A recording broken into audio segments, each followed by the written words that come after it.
Karl est un riche propriétaire. Il possède plusieurs kilomètres carrés de terre dans une grande vallée. Et il venait souvent dans son vaste domaine pour se féliciter de sa grande richesse.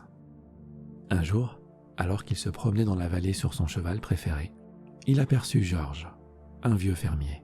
Georges était assis sous un arbre lorsque Karl passait par là.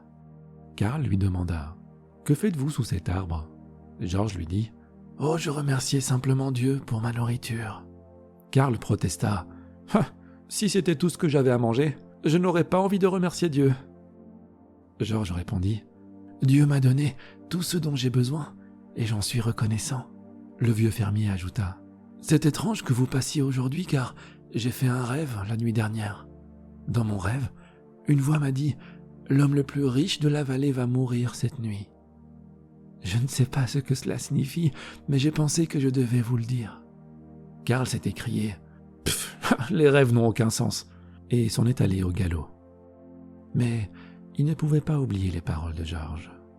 L'homme le plus riche de la vallée va mourir ce soir. Et Karl était manifestement l'homme le plus riche de la vallée.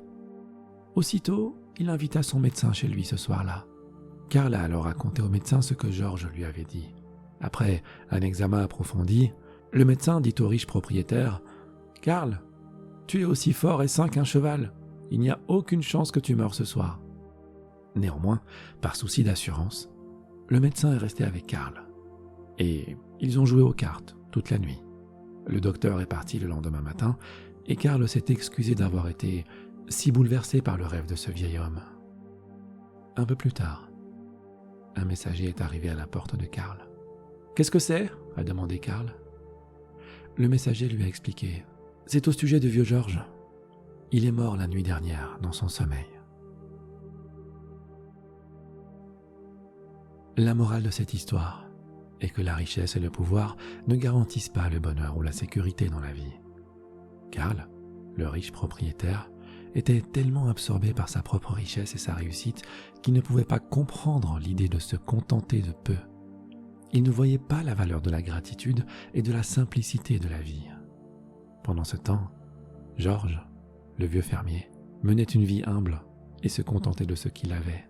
Il était conscient des bienfaits de sa vie et en était reconnaissant, même s'il n'était pas abondant ou extravagant.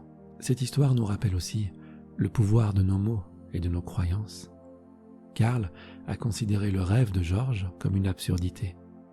Mais finalement, il s'est réalisé. Nos pensées et nos croyances ont un effet profond sur nos vies, et il est important d'en être conscient. Finalement, l'histoire nous enseigne que la véritable richesse ne réside pas dans les possessions matérielles, mais dans notre capacité à trouver le contentement, la gratitude et la paix dans nos vies. Nous devons nous efforcer d'apprécier ce que nous avons et ne pas nous laisser aveugler par l'appât du gain ou notre désir d'avoir toujours plus.